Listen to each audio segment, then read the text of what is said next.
Students, नमस्कार। कैसे हैं आप सभी? प्रिय बच्चों, आज बच्चों हम लोग जो है संधारित्रों का संयोजन क्या होता है, श्रेणी क्रम संयोजन क्या होता है, समांतर क्रम संयोजन क्या होता है, आवेशित संधारित्र की ऊर्जा क्या होती है, आज के वीडियो लेक्चर में ये सब हम लोग चर्चा करेंगे। तीन हेडिंगों का बच्चों आप यहाँ पर बोर्ड पर देख रहे हैं। इसके पहले संधारित्र क्या है और ये संधारित्र के लिए जो है सूत्र का निगमन जो है हम लोग किए थे। अभी जो है संयोजन के बारे में हम लोग पढ़ेंगे, ठीक है ना।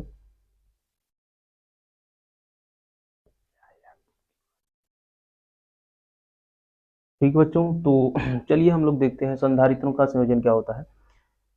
तो संधारित्रों का संयोजन मतलब होता है दो संधारित्रों या दो से अधिक संधारित्रों को जोड़ना, ठीक है। दो या दो से अधिक संधारित्रों को जोड़ना क्या कहलाता है? संधारित्रों का संयोजन। आप लिखना चाहें तो लिख सकते हैं कि दो या दो से अधिक संधारित्रों को जोड़ना क्या कहलाता है? संयोजन। आप जानते हैं कि संधारित्रों को इस चिन्ह द्वारा प्रदर्शित किया जाता है बच्चों। ये संधारित्र है, ठीक है ना, ये संधारित्र है और इसकी जो धारिता होगी उसको C से प्रदर्शित करते हैं, ठीक है ना। तो दो या दो से अधिक यानी दो से अधिक हो जाएंगे, ठीक है। तो एक संधारित्र कम से कम और होना चाहिए तभी संयोजन बन पाएगा। इनको जोड़ना, तो इनको बच्चों जो है दो तरीके से जोड़ा जा सकता है, ठीक है ना। तो देखो कैसे जोड़ा जा सकता है। एक तो मान लीजिए कि ये पहला संधारित्र है और ये दूसरा संधारित्र, इसका C2 मान लो, इसको C1, ठीक है ना। एक तो हम ऐसे ही जोड़ सकते हैं सीधा सीधा, इसको इससे कनेक्ट कर दिया जाए, ठीक है ना बच्चों। या ऐसे भी हम कर सकते हैं, दो संधारित्रों को ऐसे है ऐसे है, ठीक है ना, ऐसे भी जोड़ सकते हैं बच्चों, ठीक है ना। ये C1 संधारित्र है और C2 धारिता का संधारित्र है दूसरा, ठीक है। तो हम इसको जो है इसके पहले भुजा को पहले भुजा से और दूसरी भुजा को दूसरी भुजा से जोड़ सकते हैं, ठीक है। एक तो क्रम ये हो गया जोड़ने का। और दूसरा तरीका क्या है कि अगर इसका ये दूसरा सिरा मानते हैं, देखो ये दो हाथ इस तरीके से है, इस तरीके से इसको मान लीजिए ये दूसरा सिरा, ये पहला सिरा। अगर आप इसको पहला मानते हैं, इसको दूसरा मानते हैं, दूसरा सिरा, जैसे बच्चों हम है तो एक मेरा एक हाथ है एक सिरा और दूसरा हाथ ये दूसरा सिरा, ठीक है ना। तो इसी प्रकार इसमें है बच्चों, ठीक है। तो ये इसका दूसरा सिरा है, यह पहला सिरा है। अब इसको इसके सिरों को जोड़ने में ही जो है ये संयोजन कर जो है, ठीक है। इसको किस तरीके से हम लोग जोड़ते हैं, ठीक है ना। तो अगर इसका दूसरा सिरा और इसके पहले से जोड़ दिया जाए तो एक क्रम में हो जाता है। तो इसको बच्चों क्या बोलते हैं? श्रेणी क्रम संयोजन। इसको क्या बोलते हैं? श्रेणी क्रम संयोजन, इस वाले को। और इसको क्या बोलते हैं बच्चों? समांतर क्रम संयोजन, ठीक है ना। तो संधारित्रों को जोड़ने के आधार पर संधारित्र के संयोजन दो प्रकार का होता है। कौन कौन सा? श्रेणी क्रम संयोजन और समांतर क्रम संयोजन। तो क्या होता है, परिभाषा कैसे लिखेंगे श्रेणी क्रम और समांतर क्रम संयोजन का, चलिए हम लोग देखते हैं, ठीक है ना। तो चलो बच्चों देखते हैं हम लोग श्रेणी क्रम संयोजन पहले देखते हैं, फिर इसके बाद समांतर क्रम संयोजन,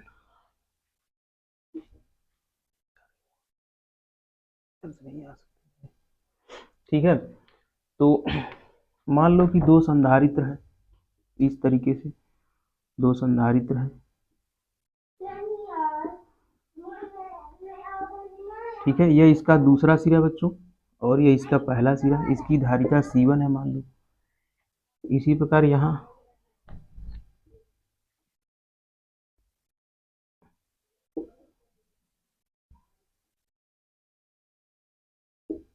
ये इसका पहला और ये इसका दूसरा सिरा हो गया, ठीक है ना बच्चों। और इसी प्रकार मान लो एक संधारित्र और है, ठीक है। अच्छा, ये संधारित्र तभी कहलाएंगे बच्चों जब इनका जो है लास्ट वाला जो संधारित्र लास्ट वाली जो धारिता होगी उसका दूसरा सिरा जो है बच्चों, ये क्या होगा? दूसरा सिरा क्या होगा? पृथ्वी से कनेक्ट होगा, ठीक है ना, तभी संधारित्र कहलाएगा। तो आप यहाँ देखें कि इसको हम लोग अगर इसके जो इसका जो है C2 मान लेते हैं, इसका 3T, ध्यान ध्यान से देखिए तब आपको कभी भूलेगा नहीं, ठीक है ना। तो मान लिया कि तीन संधारित्र जिनकी धारिताएं क्रमशः C1 C2 और C3 है, ठीक है ना। और C3 वाले को दूसरे सिरे को किससे जोड़ा गया है बच्चों? पृथ्वी से। किससे जोड़ा गया है? पृथ्वी, तभी संधारित्र होगा। और अब यहाँ देखिए इसका यह दूसरा सिरा और इस वाले संधारित्र का पहला सिरा, यानी C1 का दूसरा सिरा और C2 का ये पहला सिरा, ठीक है ना। जैसे मैं इस तरीके से अगर खड़े हो जाऊं बच्चों, तो ये मेरा पहला सिरा और ये वाला दूसरा सिरा, ठीक है ना। मेरा दूसरा दूसरे के पहले से जोड़ दिया जाए तो उसको श्रेणी क्रम संयोजन कहते हैं।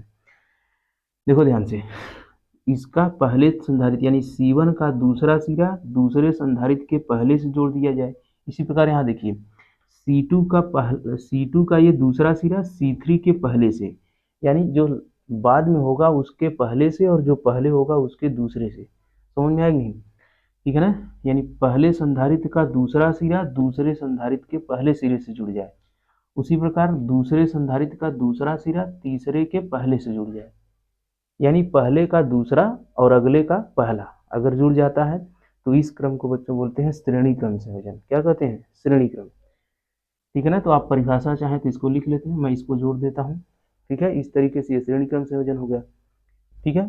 और समांतर क्रम संयोजन क्या होगा? तो बच्चों देखो, समांतर क्रम संयोजन में क्या होता है, ठीक है, मैं इसको मिटा दे रहा हूँ,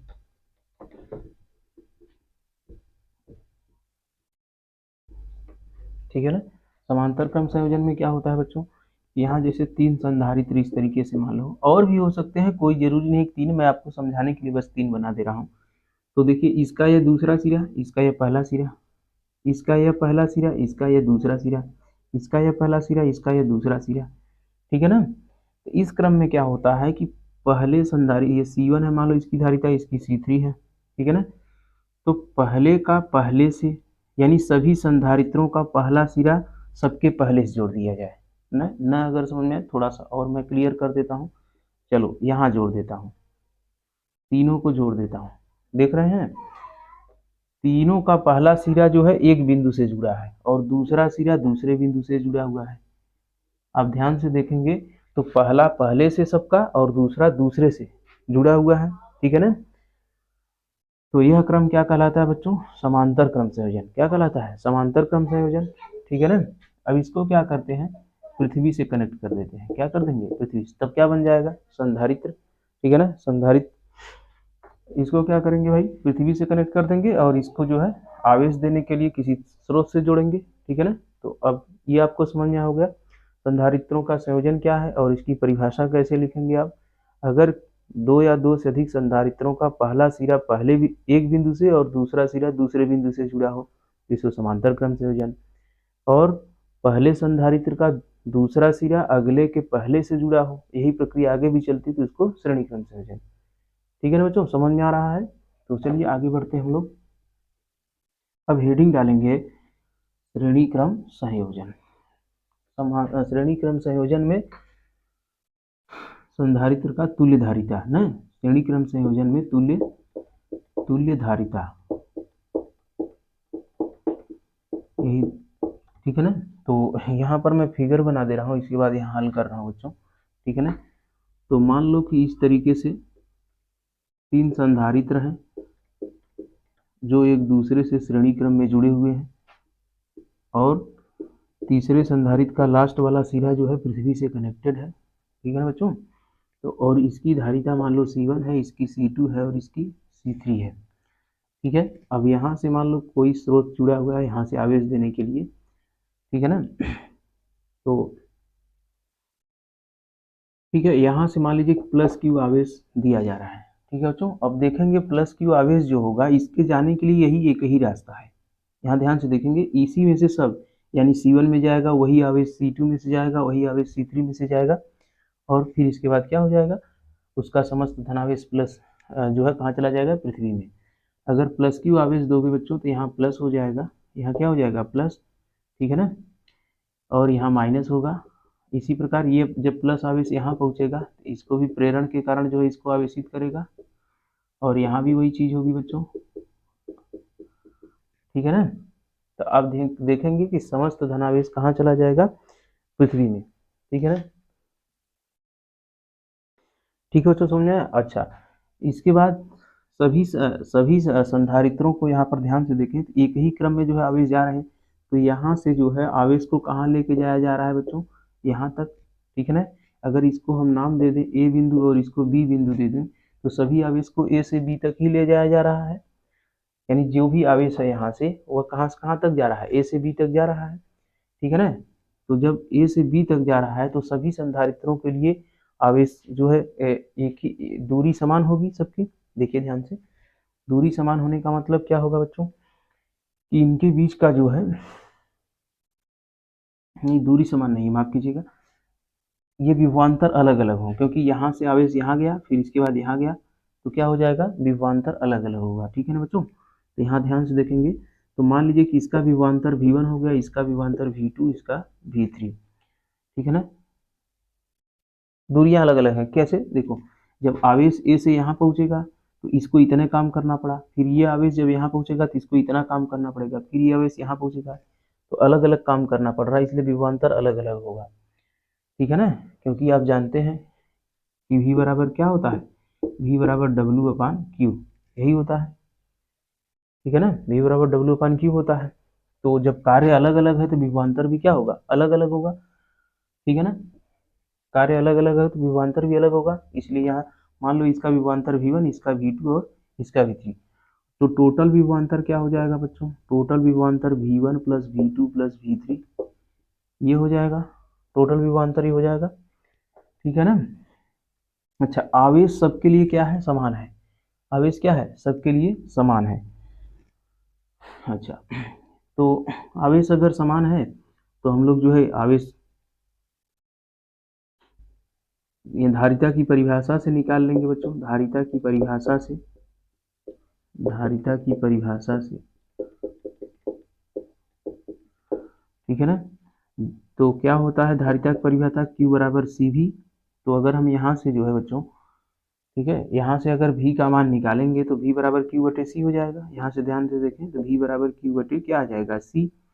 तो अगर इस सूत्र से हम V1 के लिए V1 का मान निकालें और V2 के लिए इसका मान निकालें, V3 के लिए मान निकालें, तो हम क्या लिख सकते हैं, ठीक है ना, V1 बराबर लिख सकते हैं Q बटे C1, इसी प्रकार V2 बराबर Q बटे C2, V3 बराबर Q बटे C3। अच्छा, यहाँ Q1 Q2 Q3 क्यों नहीं लिखे, तो आप जानते हैं कि आवेश सभी के लिए समान है, क्योंकि यही आवेश जितना दे रहे हैं वही सबसे गुजर रहा है, इसलिए यहाँ पर Q1 Q2 अलग अलग नहीं है, आवेश का मान श्रेणी क्रम में समान होता है, ध्यान रखिएगा, ठीक है ना। तो ठीक है बच्चों, इन तीनों को क्या करें हम लोग, जोड़ दें, क्या करेंगे, जोड़ देंगे।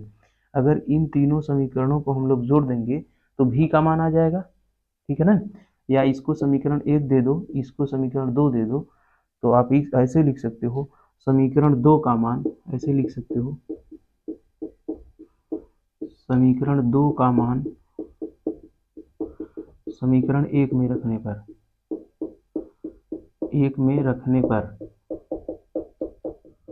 ध्यान से देखेंगे, समीकरण 2 से V1 V2 V3 का मान समीकरण 1 में रख दो, तो V बराबर क्या आ जाएगा बच्चों, V बराबर क्या आ जाएगा, Q बटे C1 प्लस Q बटे C2 प्लस Q बटे C3, ठीक है ना बच्चों, यही आएगा। अब यहाँ से V का मान क्या आ जाएगा, Q कॉमन कर लो अगर, यहाँ क्या आ जाएगा, 1 बटे C1 प्लस 1 बटे C2 प्लस 1 बटे C3, ये आ जाएगा, ठीक है ना बच्चों। अच्छा, अब यहाँ देखिए बच्चों, यहाँ पर धारिता की परिभाषा से Q बराबर क्या है, CV है, Q बराबर क्या है, CV है, ठीक है ना। अगर तुल्य विभवांतर भी मान लें और आवेश हमने Q दिया है, ठीक है ना, और इनकी तुल्य धारिता C हो, अगर यहाँ लिख ले, यदि पूरे परिपथ का या संयोजन का, पूरे संयोजन का लिख सकते हैं, पूरे संयोजन की धारिता, संयोजन की धारिता, धारिता C हो, C हो, और टोटल विभवांतर तो भी है ही है बच्चों यहाँ पे, ठीक है ना, और विभवांतर भी हो, विभवांतर क्या हो, भी हो, तो क्या हो जाएगा बच्चों, Q बराबर CV, क्योंकि पूरे संयोजन की धारिता C मान लिया, विभवांतर भी है, तो आवेश का मान हमको पता है, तो Q बराबर क्या हो जाएगा, धारिता की परिभाषा से Q बराबर CV। अब इस समीकरण को हम लोग जो है इसको 3 दे दें, 3 दे देंगे, इसको 4, ठीक है ना। अब समीकरण 4 से 3 में Q का मान रख दो, ठीक है ना। तो यहाँ पर लिख देंगे समीकरण 4 से समीकरण 4 से Q का मान 3 में रखने पर ना, 3 में रखने पर ना,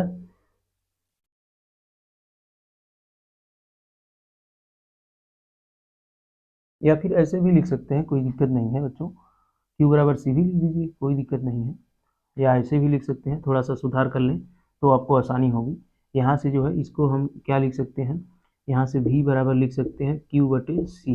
ये भी लिखा जा सकता है V बराबर Q/C, तो यही V का मान रख देंगे, ठीक है ना। इसको समीकरण 4 दे दो, अब लिख दो वही चीज़, ठीक है ना। थोड़ा सा सुधार कर दिए हैं इसलिए कि आपको यहाँ पर लिखने में आसानी होगी, उससे भी आ जाएगा, कोई दिक्कत नहीं है। यहाँ पर लिख लेंगे समीकरण 4 से V का मान 3 में रखने पर, 3 में रखने पर, ठीक है ना बच्चों। तो रख देंगे तो क्या हो जाएगा हमारे पास, देखेंगे ध्यान से, तो रख देंगे तो क्या हो जाएगा, V का मान यहाँ रख दें Q/C, तो यहाँ हो जाएगा Q/C, और ये बराबर किसके है, Q गुणे 1/C1 plus 1/C2 plus 1/C3, ये आ गया। अब देखो बच्चों Q इधर भी है इधर भी, दोनों पक्षों में तो कट जाएगा, तो हमारे पास फाइनल आंसर क्या हो गया बच्चों, ठीक है ना। तुल्यधारिता जो आएगी 1/C बराबर आ गया 1/C1 प्लस, इधर तो नहीं दिखेगा आप लोगों को, चलो इधर मिटा दे बच्चों, इधर मिटा दे, इधर का तो हो ही गया है आपका।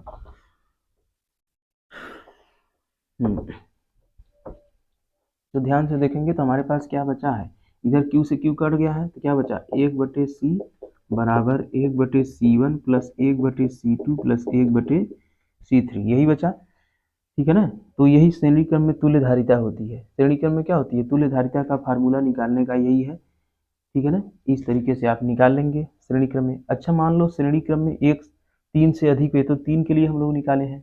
मान लो कि बहुत सारी संधारित्र जुड़े हुए हैं, श्रेणी क्रम में बहुत सारे जुड़े हुए हैं, ठीक है। ऐसे ऐसे n संधारित्र जुड़े हुए हैं, ठीक है ना बच्चों, n संधारित्र मान लो जुड़े हैं, तो C1 C2 C3 C4 C5 dot dot dot Cn हो जाएगा। तो इसको हम कैसे निकालेंगे श्रेणी क्रम में, इसी प्रकार जैसे C3 है प्लस C 1/C4 लिख देंगे प्लस 1/C5, जैसे 5 हो जाएगा तो 1/C5 लिख देंगे, 6 हो जाएगा तो 1/C6 हो जाएगा। तो इसको हम विस्तृत फार्मूला क्या लिख सकते हैं, श्रेणी क्रम में तुल्यधारिता, श्रेणी क्रम में तुल्यधारिता बराबर क्या हो जाएगा, 1/C बराबर 1/C1 plus 1/C2 plus 1/C3 plus 1/C4 plus dot dot dot 1/Cn, कहाँ तक 1/Cn तक, ठीक है बच्चों। तो हमें उम्मीद है कि आपको श्रेणी क्रम संयोजन निकालने आ गया होगा, ठीक है ना। चलिए आगे बढ़ते हैं हम लोग, इसको मिटा दिया जाए, जहाँ ना समझे वीडियो पीछे करके आप जाएं देख सकते हैं, समझ में आ जाएगा, ठीक है ना बच्चों। तो चलिए इसको मिटाते हैं।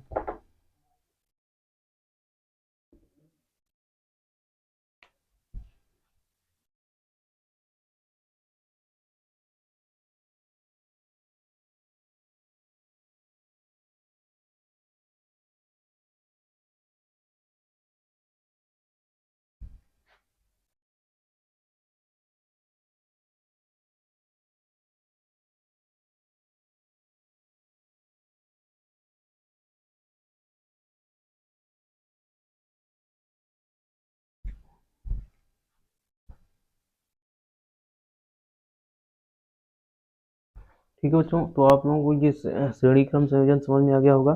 अब हम लोग आगे बढ़ते हैं समांतर क्रम में।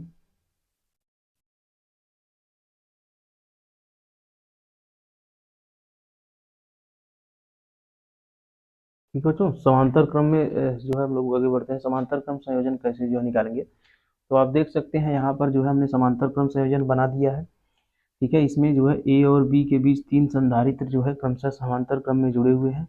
तो ठीक है बच्चों, तो यहाँ से जो है ये जो है इसका बिंदु ए है, बिंदु ए जो है किसी स्रोत से जुड़ा हुआ है जिससे आवेश हमको देना है।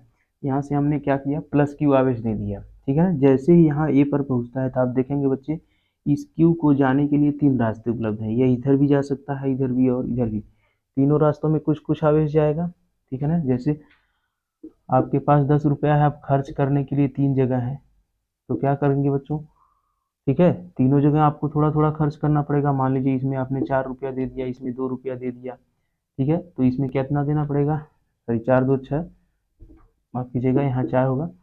तो तीनों में कुछ ना कुछ अपनी क्षमता के अनुसार जो है जाएगा, ठीक है ना। इस हिसाब से इसमें मान लो Q1 आवेश गया, इसमें Q2 और इसमें Q3 आवेश गया, ठीक है ना बच्चों।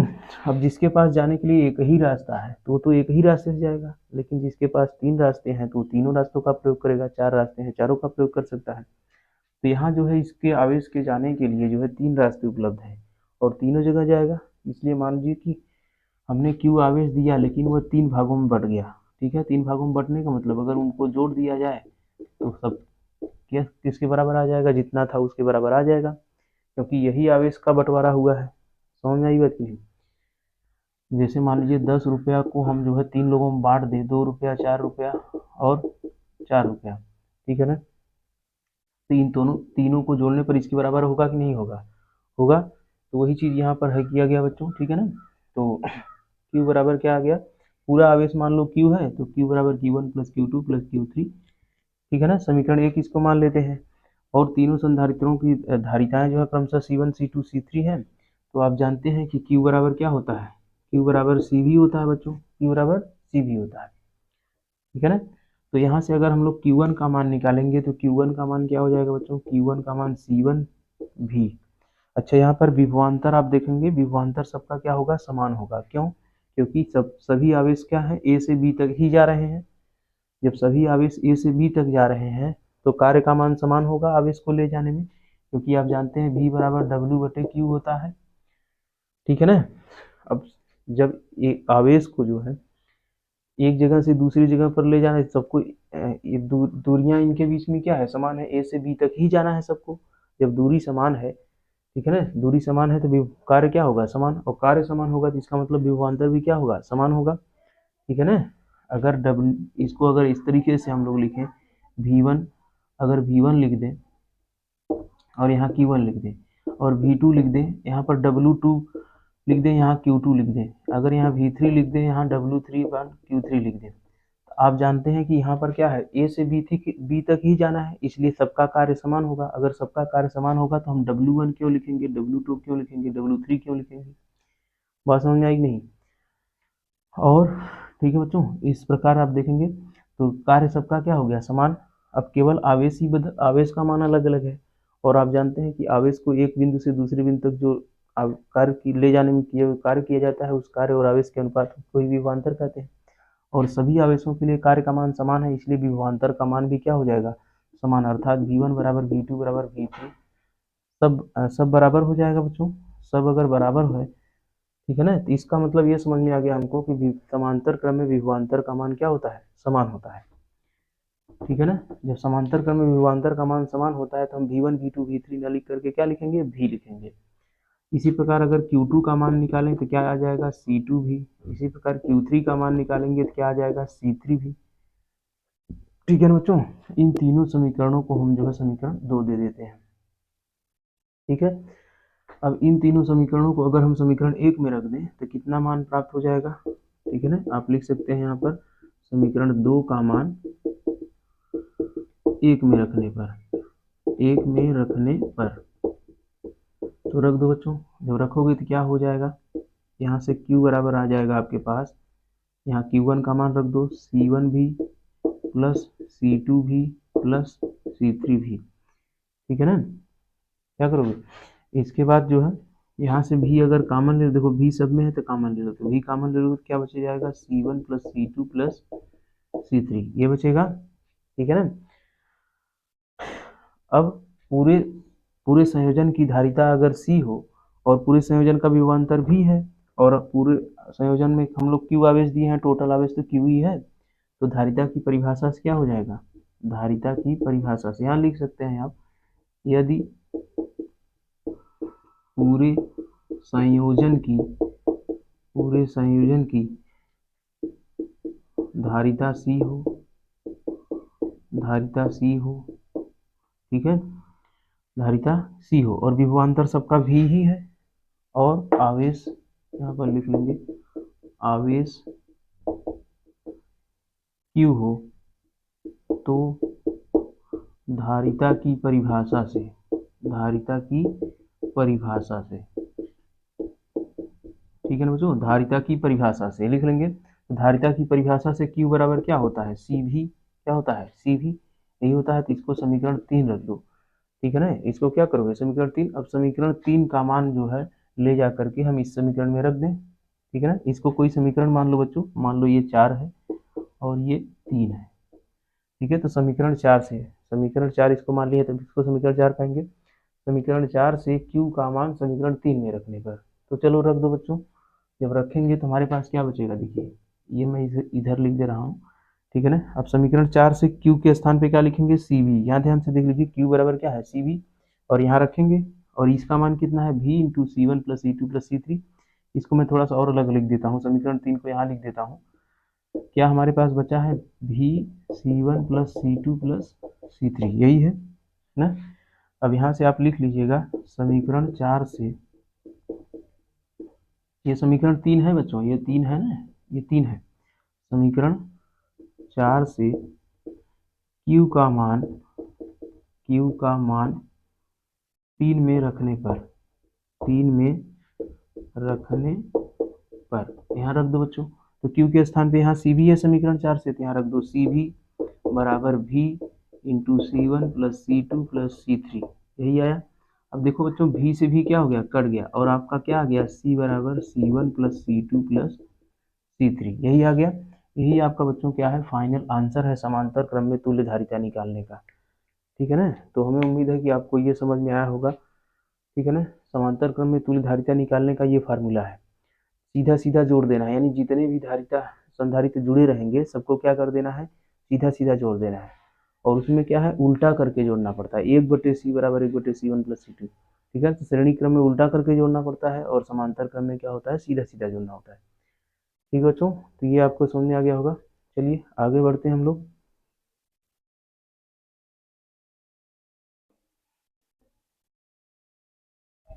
ठीक है बच्चों, तो आप लोग जान गए समांतर क्रम में क्या है, तुल्य धारिता क्या आती है, C बराबर कितना आया था, C1 plus C2 plus C3, यही आता है बच्चों, ठीक है ना। अगर मान लो कि n संधारित्र जुड़े हों, इस तरीके से बहुत संधारित्र समांतर क्रम में जुड़े हों बच्चों, तीन नहीं, कम से कम बहुत ज़्यादा हो, 4 5 6 कुछ भी हो सकता है, ठीक है ना। सबको जो है इस तरीके से अगर जुड़े हुए हो, इस तरीके से जुड़े हुए हो बच्चों,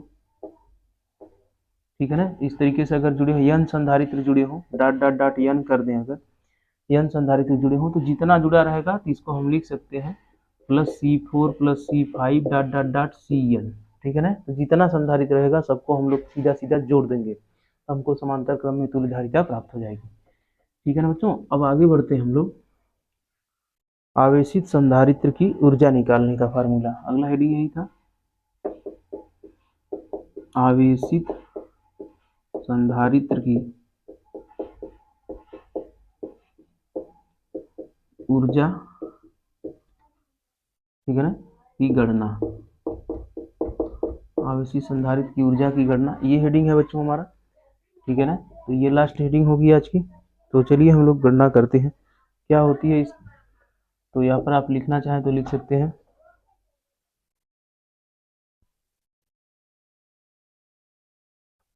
ठीक है बच्चों। तो इस तरीके से आप देख रहे हैं आवेशित संधारित्र की ऊर्जा की गणना हम लोग करेंगे। क्या होती है आवेशित संधारित्र की ऊर्जा, तो किसी भी संधारित्र को परिभाषा लिखना चाहे तो आप लिख सकते हैं, किसी भी संधारित्र को, किसी भी संधारित्र को, किसी भी संधारित्र को, ठीक है, आवेशित करने में, आवेशित करने में जो ऊर्जा प्राप्त होती है, जो ऊर्जा आवेशित किसी संधारित्र को आवेशित करने में किया गया कार्य ही, करने में किया गया कार्य ही, किया गया कार्य ही, किया गया कार्य ही संधारित्र की ऊर्जा कहलाती है, संधारित्र की ऊर्जा कहलाती है।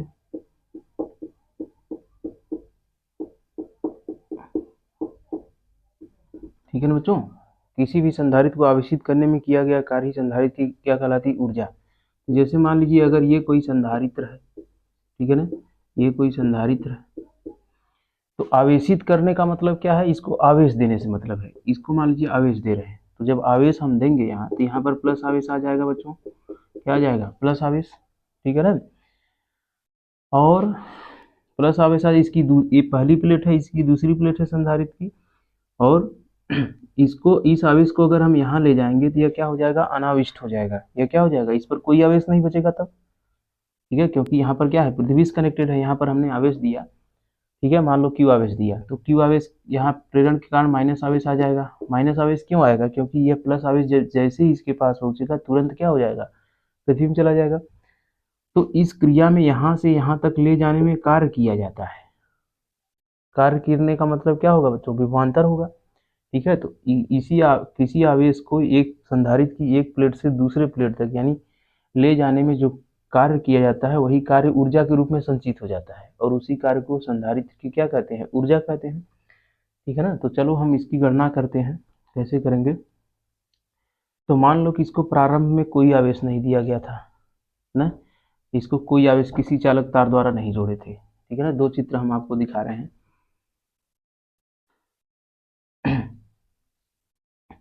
ठीक है, ये कोई संधारित्र है, तो ये इसकी धारिता सी है, इसको हमने कोई आवेश अभी नहीं दिया, ये संधारित्र केवल है, ठीक है ना। इसको कोई आवेश नहीं दिया तो इसका विभवांतर भी क्या होगा, जीरो, ठीक है ना। अब इसको जो है किसी चालक तार द्वारा जोड़ दिया आवेश देने के लिए।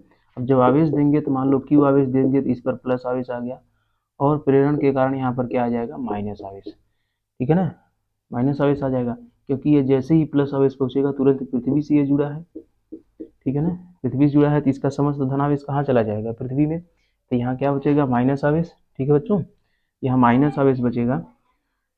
तो अब मान लो पहले विभवांतर जीरो था, कुछ नहीं था, लेकिन अब जब प्लस आवेश इसका इधर चला जाएगा तो यहाँ केवल माइनस आवेश बचेगा, तो विभव में अंतर आ जाएगा, विभवांतर होगा। इसका मतलब विभवांतर मान लो अब क्या है, ये पहले है, पहले विभवांतर ना, आवेशित करने से पहले, यहाँ लिख सकते हैं आवेशित करने से पहले, इस तरीके से लिख सकते हैं, आवेशित करने से पहले पहले विभवांतर v बराबर जीरो, और बाद में v बराबर क्या हो जाएगा, ठीक है ना, v बराबर मान लो v हो गया, ठीक है ना, v बराबर मान लो v है। समझ में आई बात कि नहीं, ठीक है। तो या ऐसे भी आप लिख सकते हो v1 प्लस v2 लिख दो, इस तरीके से कोई दिक्कत नहीं। मान लो बाद का विभवांतर भी v2 है और वह v के बराबर है, ठीक है ना। तो इसका जो है टोटल विभवांतर क्या हो जाएगा, टोटल विभवांतर का मतलब क्या हो जाएगा बच्चों, औसत विभवांतर, विभवांतर लेंगे तो क्या हो जाएगा, औसत विभवांतर। औसत विभवांतर क्या होता है बच्चों, औसत का मतलब माध्य, आप पढ़े हैं समांतर माध्य के बारे में, सभी पदों का जोड़ बटे पदों की संख्या, यानी जितना भी पद है सबको क्या करेंगे, जोड़ देंगे, बटे जितना बार रहेगा उसकी संख्या से भाग देंगे, तो 2 बार है तो 2 से भाग दे देंगे। अब v1 का मान तो बच्चों 0 है, प्लस v2 का मान v है, बटे क्या है, 2 है, तो हमारे पास क्या आ गया, v बटे 2, ये औसत विभवांतर आ गया, ठीक है ना। और हमको क्या गणना क्या करनी है, ऊर्जा, और आप जानते हैं ऊर्जा कार्य के रूप में संचित हो जाती है, सॉरी कार्य ऊर्जा के रूप में संचित हो जाती है, तो कार्य हम लोग निकाल लें। तो संधारित्र को आवेशित करने में जो ऊर्जा होगी, ऊर्जा U बराबर क्या हो जाएगा, वही किया गया कार्य, और कार्य बराबर क्या होता है बच्चों, विभवांतर के पदों में विभवांतर गुणे, ठीक है ना, क्या होता है, विभवांतर गुणे आवेश, विभवांतर गुणे आवेश, यही होता है, बताएं बच्चों, यही होता है। देखो v बराबर W बटे Q होता है, तो W बराबर क्या होगा, v गुणे Q, यानी विभवांतर गुणे आवेश, यही होगा।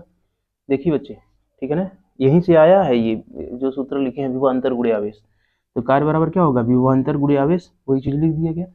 तो विभवांतर हमारे पास क्या है, v बटे 2 ना, औसत विभवांतर निकाले हैं, गुणे आवेश कितना है, आवेश आपने Q दिया है, यहाँ से आवेश कितना दिया था, Q आवेश दिया था, प्लस Q आवेश, ठीक है ना। तो यहाँ से आपके पास क्या आ गया, 1/2 Q इंटू V, देखो Q इंटू V, यही ना आया, तो यही आपका क्या हो गया, किया गया कार्य ऊर्जा के रूप में संचित हो गया। तो हम अब लिख सकते हैं कि U बराबर हमारे पास क्या हो गया बच्चों, U बराबर 1/2 Q इंटू V जूल, ठीक है ना, कार्य का मात्रक जूल होता है, ऊर्जा का मात्रक जूल होता है, तो जूल लिख दिए। ठीक है ना। अब थोड़ा सा इसको जो है धारिता की परिभाषा से हम जानते हैं कि Q बराबर क्या होता है बच्चों, CV। क्या होता है, CV। यहाँ रख दो 1/2, Q के स्थान पे CV रखो, तो एक Q के स्थान पे CV हो गया और एक VA, तो V स्क्वायर हो जाएगा। क्या हो जाएगा, 1/2 CV स्क्वायर। ठीक है ना। तो U का मान ये भी आ जाएगा, या यहाँ से आप V का मान रख दीजिए, तो V का मान यहाँ से रखेंगे तो क्या कितना आ जाएगा, Q/C। जब इसमें रखेंगे तो कितना आएगा, देखिए U बराबर 1/2 Q, और V का मान क्या है, Q/C। ठीक है ना। तो यहाँ से क्या आ जाएगा, Q²/C, और यहाँ जो है 1/2, यही ना आएगा। बताएं बच्चे, 1/2 Q²/C, ऐसे भी लिख सकते हैं आप, या ऐसे लिख दीजिए 1/2 Q²/C, ऐसे भी लिख सकते हैं। तो U का मान जो है 3 फार्मूलों से हम लोग निकाल लेंगे। फार्मूला एक ही है, बस केवल उसका रूप बदल दिया गया है। तो आप इससे सवाल लगा लेंगे बच्चों। ठीक है ना। तो इस तरीके से हम लोग आज के वीडियो लेक्चर को पूरा समाप्त कर दिए हैं बच्चों। अब मेरे ख्याल से कुछ बचा नहीं है इसमें पढ़ाने के लिए, इस पार्ट में धारिता। अब केवल न्यूमेरिकल लगाना होगा हम लोगों को। ठीक है ना। तो चलिए इसको मिटा देते हैं बच्चों। अब न्यूमेरिकल वाला हम लोग कल देखेंगे, इसका न्यूमेरिकल कैसे लगेगा।